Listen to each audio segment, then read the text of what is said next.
নবীজি বলেন, তোমাদের কারো ভাগ্য যদি এমন হয় যে নাকি বেশি বেশি আল্লাহর কাছে দোয়া করতে পারো, তোমাদের ভাগ্য যদি এমন হয়, আপনাদের মাঝে এক লোক খালি দোয়া করে, আল্লাহ মাফ করে দেন, ফজরের পরেও দোয়া করে, মাগরিবের পরেও মসজিদের কোনায় বসে দোয়া করে, এশার পরেও দোয়া করে, জোহরের পরে এক কোনায় বসে আল্লাহর কাছে চোখের পানি ছাড়ে, নবীজি বলেন যে বেশি বেশি দোয়া করার অভ্যাস হয়ে যায়, ফুতিহা লাহু আবওয়াবুর রহমা, আল্লাহর রহমতের খাজানা তার জন্য খুলে দেওয়া হয়। তাহলে বেশি দোয়া করার যার অভ্যাস আছে, আল্লাহর রহমতের খাজানা তার জন্য খুলে যায়। এই জন্য মনে রাখবেন, যে বেশি আল্লাহর কাছে দোয়া করতে পারে তার ভাগ্য বড় ভালো। খুব বেশি আল্লাহর কাছে দোয়া করা, আল্লাহ আমাদেরকে বেশি দোয়া করার তৌফিক দান করেন।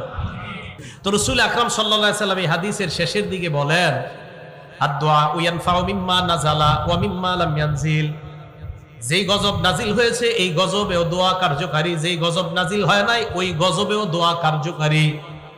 যেই গজব নাজিল হয়েছে এই গজবেও, এই গজবটা দূর করার জন্য দোয়া কার্যকারী, আর যেই গজব নাজিল হয় না এটা দূর করার জন্য দোয়া কার্যকারী। তাহলে গজব নাজিল হয় এটার জন্য দোয়া কার্যকরী, আর যদি গজব নাজিল না হয় এটা দূর করার জন্য দোয়া কার্যকারী। কিভাবে? গজব পাশের এলাকায় আসছে, আমার এলাকায় এখনো আসে নাই, আল্লাহ করোনা তো এই এলাকায় আছে, আল্লাহ এই এলাকায় যেন না আসে। খুব বেশি বেশি দোয়া করে আশা করা যায় এই গজব দূর করা যাবে। আরেকটা হলো এসে গেছে, এসে যাওয়ার পরও দোয়ার মাধ্যমে এই গজব দূর করা যায়। এটা হাদিস দ্বারা প্রমাণিত। মুসলিম শরীফের 2732 নাম্বার হাদিস।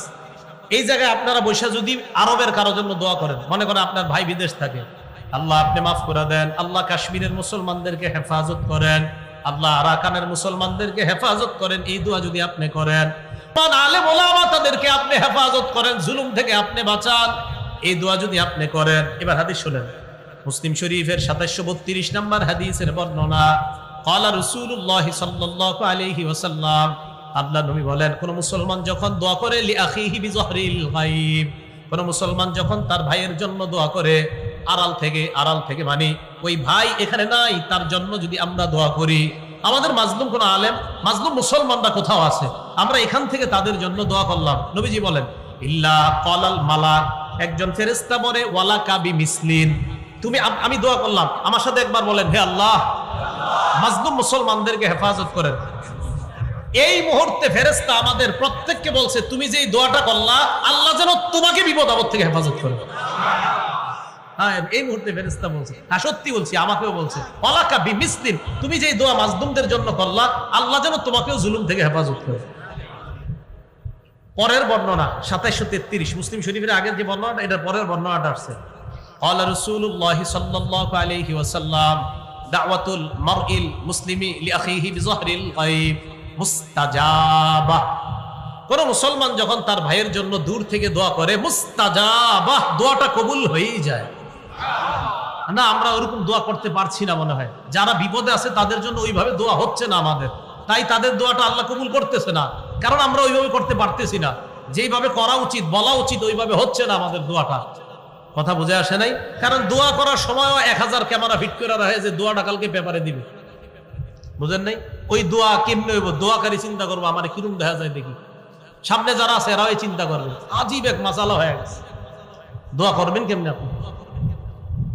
তো রাসূল আকরাম সাল্লাল্লাহু আলাইহি সাল্লাম বলেন, যারা আড়ালে আছে তাদের জন্য দোয়া করা, এই দোয়াটা কবুল হয়ে যায়। এই হাদিসে কি বলে দেখেন, মালাকুন মুআক্কালুন ইনদা রাসিহি, তার মাথার কাছে একজন নিযুক্ত ফেরেশতা থাকে, এই নিযুক্ত ফেরেশতা ওই ব্যক্তিকে ডাক দিয়ে বলে ওয়ালাকা বিমিসলিন, তুমি যেই দোয়াটা করলা আল্লাহ যেন তোমার পক্ষেও এই দোয়াটা কবুল করে নেয়।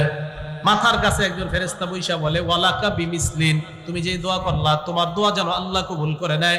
এই হাদিসের মধ্যে আরো আসছে, আমি আপনি যখন বলি আল্লাহ মাজলুম মুসলমানদেরকে হেফাজত করেন, একজন ফেরেশতা মাথার কাছে বৈশা বলে আমিন আমিন, ফেরেশতা বলে আমিন আমিন। মুসলিম শরীফের বর্ণনা। তাহলে আমরা আল্লাহর কাছে দোয়া করব, কারণ আমাদের দোয়া আল্লাহ কবুল করে, এটা আমাদের বিশ্বাস। বলেন তো দোয়া করলে কয় সূরাতে আল্লাহ দোয়াটা কবুল করতে পারেন? 3 সূরাতে। অদৃশ্য থেকে দোয়া করার শ্রেষ্ঠ দৃষ্টান্ত মুহাম্মদুর রাসূলুল্লাহ সাল্লাল্লাহু আলাইহি সাল্লাম একটা দোয়া করছে, এই দোয়াটা শুনেন। সহিহ ইবনে হিব্বান কিতাবের নাম 7111 নাম্বার হাদিস। আম্মা জান আয়েশা সিদ্দিকা রাদিয়াল্লাহু তাআলা আনহা বলেন, লাম্মা রাআইতু মিনান নবী সাল্লাল্লাহু আলাইহি ওয়াসাল্লাম তিবা নাফসিন, মা বোনরা যারা আমার এই আলোচনাটা শুনতেছেন, আপনার স্বামীর সাথে এই আমলটা করবেন। আম্মা জান আয়েশা বলে, আমি যখন আল্লাহ নবীর ভালো মুড দেখতাম, মুড বুঝুন তো, মুড মানে ভালো মুডে আছে নবীজি, খুব ফুরফুরে মেজাজ আছে। নবী সবসময় একটা ফিকিরে থাকতেন, উম্মতের ফিকির। কখনো রসুলের চেহারা মোবারক লাল হয়ে যেত, রাগ হয়ে যেতেন, অন্যায় কিছু দেখলে নবীজি রাগ হয়ে যেতেন। তো আম্মা জান আয়েশা বলেন, কখনো যদি মুড ভালো দেখতাম, নবীজিরে বলতাম, আল্লাহ ইয়া রাসূলুল্লাহ, আপনি আল্লাহর কাছে আমার জন্য একটু দোয়া করেন।